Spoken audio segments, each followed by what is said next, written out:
है मसीह का प्यारा वचन, ये है वचन, प्यारा वचन, यीशु मसीह का प्यारा परमेश्वर के धन्य नाम की महिमा हो।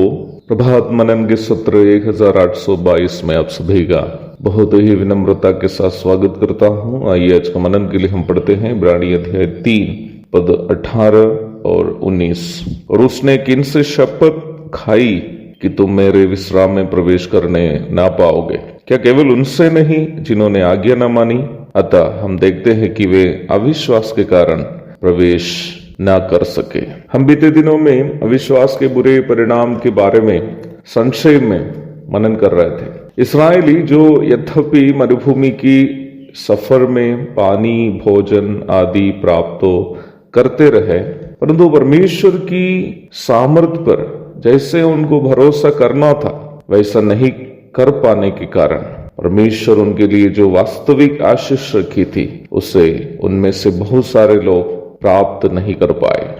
प्रारंभ में पढ़ी गई 2 पदों में एक भयावह आध्यात्मिक तथ्य को हम पुनः देख रहे हैं। परमेश्वर पर विश्वास अथवा भरोसा नहीं कर पाने के कारण परमेश्वर भी शपथ खाई कि तुम मेरे विश्राम में प्रवेश करने ना पाओगे।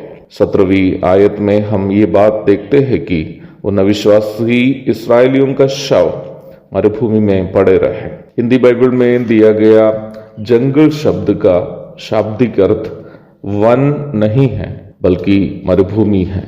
आप इस बात को भूलना नहीं है कि इन सारी घटनाएं उन इस्राएलियों के साथ घट रही हैं जो परमेश्वर की वाणी के अनुसार मूसा के नेतृत्व में मिस्र से कनान की ओर यात्रा शुरू किए थे। लाल सागर के बीच सूखी भूमि से दूसरी ओर पहुंच गए थे। परमेश्वर के विशिष्ट स्वर्गीय भोजन मन्ना का स्वाद चखे थे।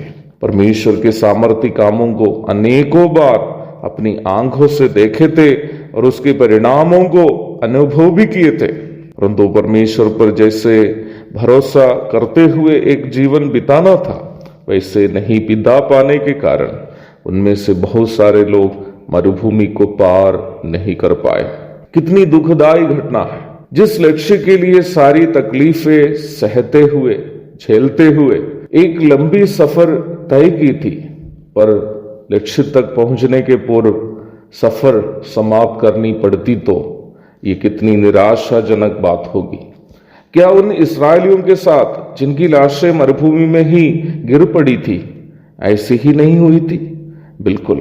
18वीं आयत में परमेश्वर की शपथ को अविश्वासी इस्राएलियों के बारे में हम देखते हैं कि विश्राम में प्रवेश नहीं कर पाएगा। यह बताया गया विश्राम शाब्दिक रूप में देखा जाए अवश्य कनान को ही दर्शाता है इस्राएलियों की परिप्रेक्ष्य में, परंतु उसका आत्मिक अर्थ क्या है जो हमारे लिए भी मायने रखता, हमारे लिए भी महत्वपूर्ण है?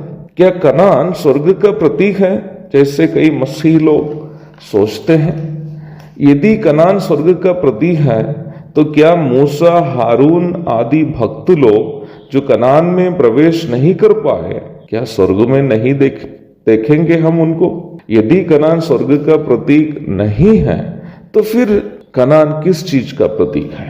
इन प्रश्नों का उत्तर 4 अध्याय में हम देखते हैं। प्रभु दया करे तो हम उन प्रश्नों का उत्तर कल ढूंढने की कोशिश करेंगे। कैसे भी हो मेरे प्यारों, ये बात हमें अवश्य याद रखनी है कि हमारे दैनिक जीवन में परमेश्वर पर भरोसा नहीं करना हमारे लिए महंगा पड़ जाएगा। एक और शुभ दिन की धन्य कामनाओं के साथ आज का मनन मैं यह समाप्त करता हूँ।